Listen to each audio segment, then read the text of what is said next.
I can't tell you how excited I am to be making this video. It's not often that I get to read the entirety of an author's body of work, but luckily since we're in the relative beginning of R.F. Kuang's career, I was able to catch up on her backlog as well as read her most recent release, and now I get to do my favorite thing in the world, which is rank things. I love ranking, and I love pitting my favorite things against each other. So if you're new here, I'm Kate, I make videos about books, and today I'm going to be ranking R.F. Kuang. My videos never really reach outside my target demographic, and by target demographic I mean my husband and my mother. So if this is finding you and you have never seen my face before, I think maybe I owe some kind of disclaimer that these are just my opinions. And maybe I'll even give you a little bit of background. I started with R.F. Kuang actually in January of this year.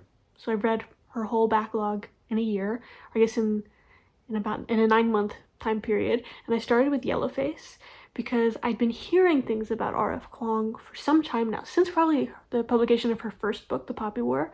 But the fact that she was so successful and so young filled me with rage, and an irrational kind of rage, I acknowledge. I at least have like enough emotional maturity to know that it was not justified anger that she found success, and I haven't found success as a writer yet, but that is okay. That is what it is. But then I heard the concept of this book was about a writer who had a writer friend that she was jealous of because she was successful so early, and that felt like a personal read, like a personal call out, and so that's why I was intrigued to read it. And then I read it in like 24 hours. I just could not take my eyes off of it, and figured, well, I might as well just jump into her writing anyway.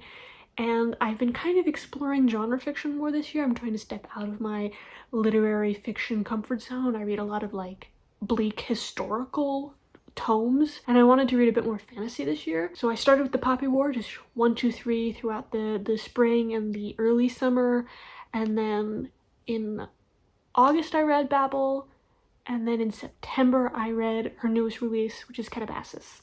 So I'm all caught up. That's the order I read them in. If anyone's curious, if we have any like real Kuang heads in the audience, that's sort of my personal story with her. And I enjoy her writing. I like what she has to say. And I'm interested to see how her career develops. And I'm always going to tune in. I know that there's some like R.F. Kuang haters, and you can like click to a different video if that's you, babe, because this is going to be this is going to be an R.F. Kuang party. So why don't we just jump right to it? Okay, I know I said it would be an R.F. Kuang party, but I do have to put something at the bottom of the list. And while I think none of her books are truly bad, something has to be at number 6, and I'm gonna put Babel in this bottom spot. If you don't know about Babel, Babel is a historical light fantasy fiction based on like a fictional version of Oxford University in like the 1830s and 40s and 50s, like around this period of time, and it focuses on the students of this fictional translation institute called Babel, like Tower of Babel obviously, and the students we focus on are foreign-born students, and they are useful to this program for reasons that seem a bit more sinister than they initially realize. And the book covers things about colonialism and racism in academia, imperialism. It does focus on that early industrial age, and in that sense it is a stark criticism of both academia and colonialism and how those things can go hand in hand. And the reason I've put Babel at this bottom slot is threefold. One, I did not feel any close connection to the characters. She's really good at painting these kind of really intense characters, especially female characters at the forefront of the narrative, but this both lacked a female character at the front of the narrative as well as like a psycho, and I love a crazy bitch. If you watch my last video, I went on a little small rant about how I love a gal with gumption, is what I'll say. But even if there wasn't this kind of character in this book, I would still feel a little disappointed because the characters, they felt a little intangible, a little slippery, a little vague to me, that her ideas took the forefront and the priority of the writing instead of the character work, like in other books. And I found that to be a little disappointing because when she wants to write a good character, she can. And I just felt like the effort wasn't here in this title. Secondly, I found the magic system to be a little goofy. I felt it to be a little on the nose, and while I'm not like a big magic fan in general, I can appreciate a well-crafted magic system, and this just felt like a prompt, you know? It didn't feel like something really fleshed out. It just felt like a what-if scenario put on page and not really developed, and it was kind of inherently goofy in ways that I just found a little distracting. And the last reason I'm putting this book on the bottom is because of the pacing. It is super slow, super slow, and which is crazy because it's like in this book she is making mistakes that she has not made elsewhere. Like in other books, her pacing can be super flashy and her characters can be super fleshed out, and the magic system can make a lot of sense and be really compelling. But in this one, she just kind of stumbled in those three crucial areas, and because it was so slow in both the development of the characters and the story, I just felt it really hard to pay attention, and it took me a longer amount of time to get through this book than it has for me to get through her other books. All that being said, I still find this book worthwhile and interesting, especially if you're in academia or familiar with academia, or if you're a recovering gifted child. I just think her other books do a better job of balancing narrative and intellectualism. The book I put in the number 5 slot is actually the last book in the Poppy War trilogy, The Burning God. It will be difficult for me to talk about these books out of order, but I'm gonna try, and I'm assuming that people watching these videos have already read all of the R.F. Kuang books, but if you haven't, maybe you want to stray away. I'm not going to say anything specific, but if you want to be surprised as to where the story goes, maybe like skip ahead this part, I think. For me, The Burning God was just really battle heavy, and the entire trilogy is very violent and very battle heavy, but this felt like one battle after another, and I was getting a little bored of it because I'm not really an action girl. I'm not really a fight sequence girl. I get through it so I can get to the interpersonal drama that happens after the fight, but like the swords and the fire and all of that itself, I could not care less. Additionally, and I love a crazy bitch, I've stated that already, the main character, Rin, in this book was a little over the top. When I reviewed this book in one of my wrap-ups, I compared it to the way Katniss Everdeen was in Mockingjay, where if you remember in Mockingjay, where they were holding a vote as to whether or not the children of the capital shall be subjected to Hunger Games in the future, Katniss, in the throes of grief and anger, votes yes, which is a testament as to how pain can be passed along. And Rin was very much in that mindset and in that headspace in this book, where she was so wrapped up in her own anguish and rage that she was just mowing down all in front of her and really unable to see nuance, which I understand the statement the author is trying to make when you write a character like that and how war can twist somebody's mind. However, it was so brutal and unforgiving that it made the character a little hard to sympathize with, and it made the book a little hard to read. And this book does have a bit of a bleak ending, which you're expecting because it is a series about war and no one wins war. However, it doesn't really make the reading experience worth it when you have such a bleak ending at the end of all of it. However, the ending is understandable and is impactful and compelling in certain ways, and I do appreciate the drama and the flair of it, and honestly, I couldn't come up with a different ending for this story. I think that's just the best ending that she could have chosen and the best ending there is for such a really brutal story to begin with. So that's why I've chosen The Burning God. It happens to be the one that I like the least of the series, and I think that's similar to The Hunger Games, where I liked Mockingjay the least.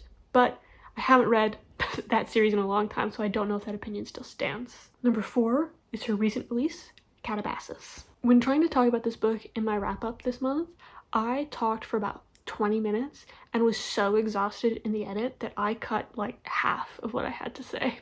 So I'm going to try to be a bit more brief this time because there is a lot going on in this book, a lot to love, a lot to not love.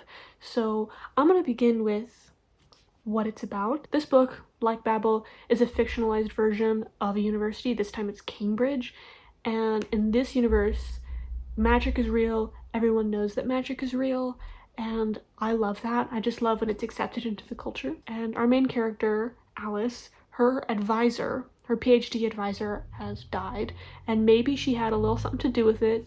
Oops. So in order to graduate and have her advisor, and also because she's probably riddled with a little bit of guilt, she decides to descend into hell to rescue him. And who comes with her but her academic rival, Peter.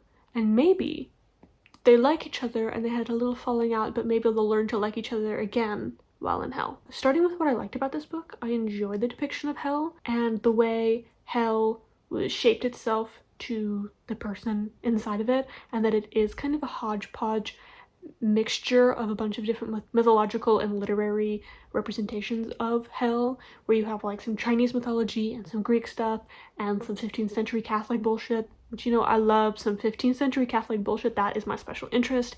And that we had all this together, so you see sort of familiar faces, but you're also learning other things about different culture's understanding of hell. As opposed to Babel, I think the pacing of this is really excellent. It starts from the word go. On page 1, she's drawing her pentagram and she's descending into hell.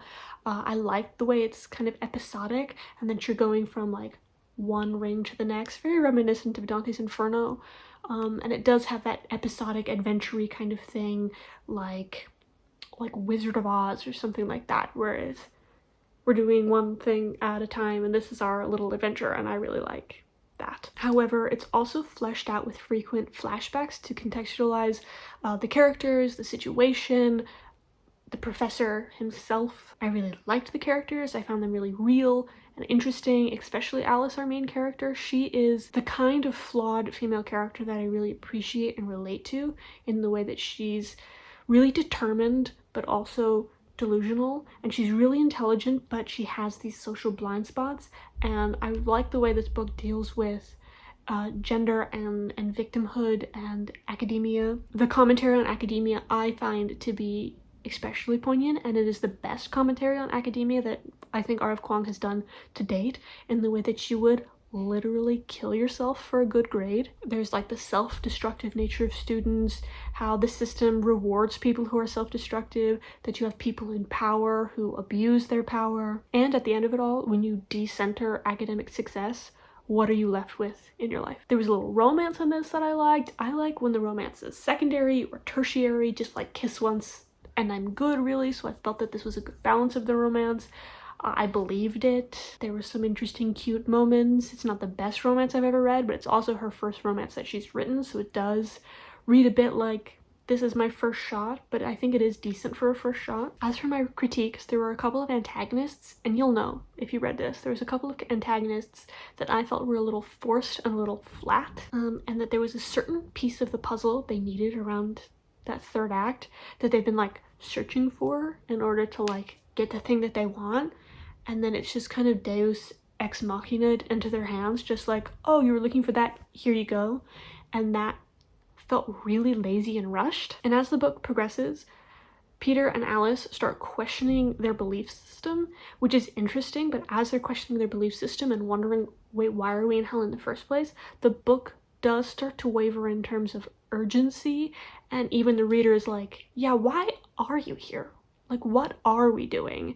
And I feel like it was a little counterintuitive to sort of question their belief system so hard that the reader is even questioning, like, why are we here? So those are my critiques. Sort of middle of the road, really enjoyable. I would recommend it. I think it's kind of a good beach read. I'm not really a classic beach read girly, but this would be for me the best version of a beach read, sort of flashy and fun but still meaningful. And I would definitely recommend it to anybody who has been in a serious academic setting, and I really enjoyed it. It's kind of getting a lot of hate right now. I don't know what that shit's about, because I don't think it is as bad as some people are saying, and it's not God's gift to literature that other people are saying. For me, it's nice in the middle, it's pleasant, I really liked it. Okay, so now we're in the upper half of her body of work. Number 3 is going to be The Poppy War, which is the first book in the Poppy War trilogy. I really enjoyed my reading experience in this trilogy.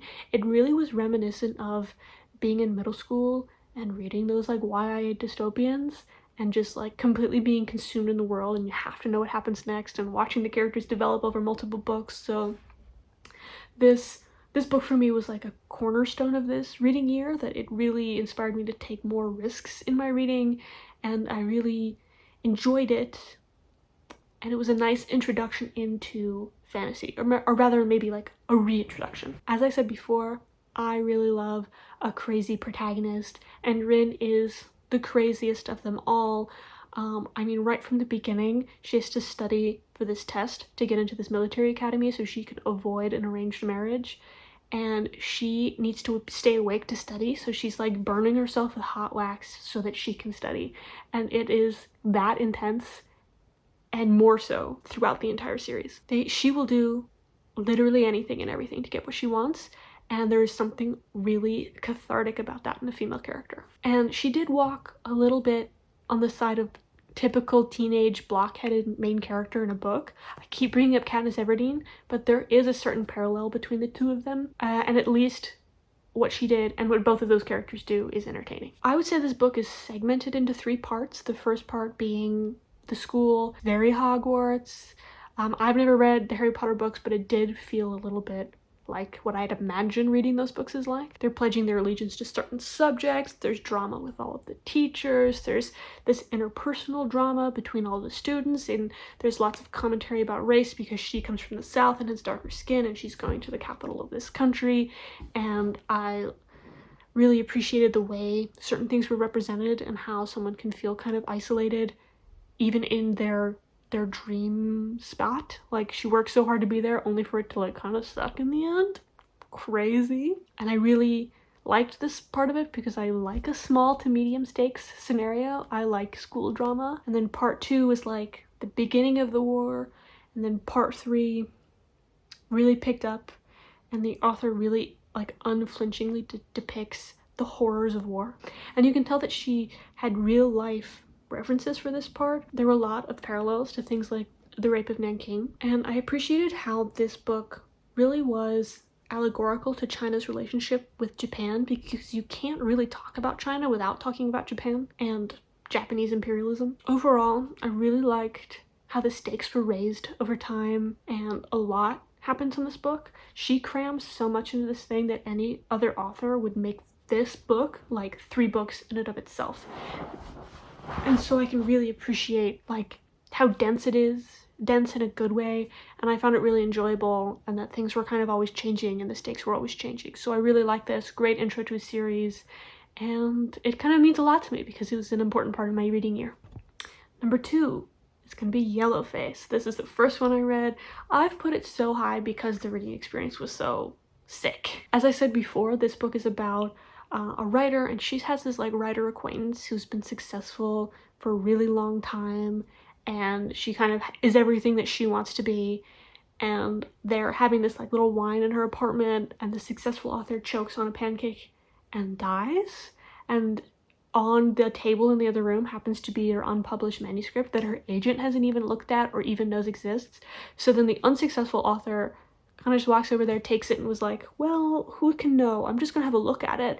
And then it just spirals into, well, I'll edit it and then publish it, and it just is a complete snowball of chaos. However, it's really important to know that the successful author who died, who choked, is Asian, and then the one who stole the manuscript is not. However, she takes on an Asian pseudonym and publishes it anyway. And this book is a lot about who can write what, and I really enjoyed that commentary, and there was a lot of criticism about the publishing industry that did feel like cathartic ranting on R.F. Kuang's part, being that she's been in the publishing world since she was around 19. And if we're talking about crazy bitches, the protagonist of this is a crazy bitch. She's so delusional, but she's also kind of playing 4D chess with the reader, where at times you're like, do I believe her? Where maybe she did edit it enough where it's kind of hers, but no, that's crazy. And then, hey, maybe she is justified in doing that. No, that's crazy.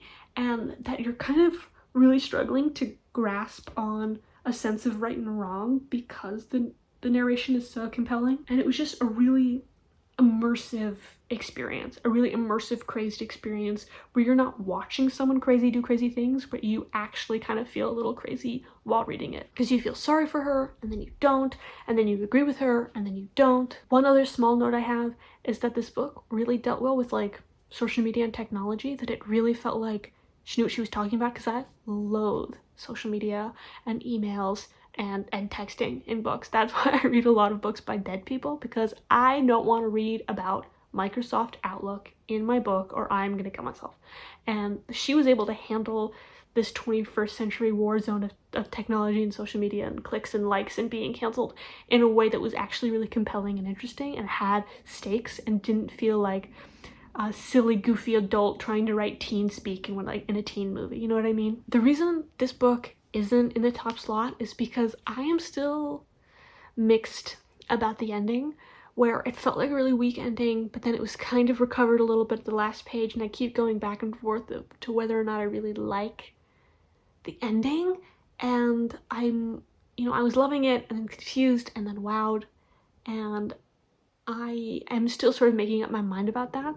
So that's why I can't confidently put it at number one. However, I am constantly recommending this to people. I am like grabbing people by the shoulders like every day of my life. You have to read Yellowface, and people were doing that to me, and I was like, I don't want to read anything by R.F. Kuang, me.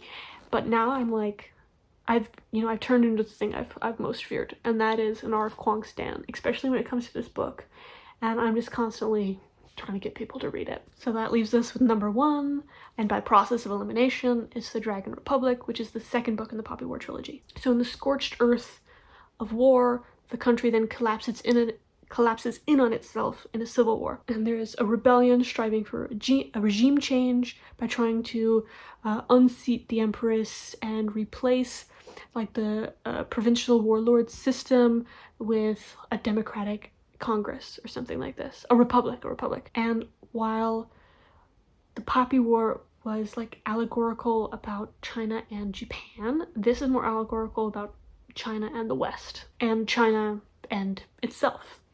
What I really liked about this book is the way it was able to zoom out in terms of scope, and you already think that war is as zoomed out as possible, but this really zoomed out like philosophically and in terms of global geopolitics in a way that I found really compelling, especially as like an ex-poli-sci major. We're seeing other countries, other cultures, other religions, and some of these reflect real life cultures and religions and history in ways that I find really interesting and compelling, because I studied some of this. And additionally, if you can pick out what she's talking about and then research it later, where you can see that a lot of what she's discussing has happened in real life. So in that sense, it feels like a thrilling fantasy read, but also informative. And I loved how the book discussed how personal stories can so be closely linked to global events. I loved the new characters that were introduced. I love the development of the old characters. Rin is at her perfect crazy amount for me. I felt it to be really jam-packed, even more so than the first book, that like if she was fitting 3 books into the Poppy War, she was fitting like 5 books into this one. It just felt again, dense in a good way, like there was crucial information on every page, and I really liked this story. And whereas second books and trilogies can feel like connective tissue that are really difficult for them to stand on their own without just being the connective tissue between number 1 and number 3, this felt like a triumph in and of itself. It's the longest book in the series. I think it's the most impressive one. I found it the most enjoyable to read, and that's why I have it at number 2, because this for me sort of represents all that's good about the Poppy War trilogy. The fantasy aspects of it, the history aspects of it, the political aspects of it, and the character aspects of it all are at their peak powers in this entry. And so therefore, it's my favorite. And I also would consider the Poppy War in general as my favorite thing that she's done this so far. Maybe tied with Yellowface, because I really do like that one. But if I was going to pick my number 1 R.F. Kuang book, it would be The Dragon Republic. Though I'm really excited to see what she's going to write next. I saw on her Instagram that she finished a book earlier this year, I think, or really late last year, and I think she called it like, it's like an untitled Taiwan story and it's dedicated to her grandparents, and I'm really intrigued by that. I would love discussions about Taiwan. It's for her grandparents, so there's going to be a personal aspect to it, and that's really exciting to me because I think she's at her best when she's speaking from a personal place, like when she's critiquing the publishing industry or academia. And so I'm excited for whenever that comes out, maybe like 2027. We'll see. And yeah, and that was this video. I hope that what I said was at all interesting, and I hope you liked it. I talked a lot, so I hope it all makes sense and it all shakes out. If you want to, keep hearing me yap, then you can go ahead and hit subscribe. Maybe like this video if you liked it. Leave a comment as to what your favorite R.F. Kuang book, if you have one, and which one of these sounds the most interesting to you that you would maybe want to read. And that's it. Okay, bye. Bye.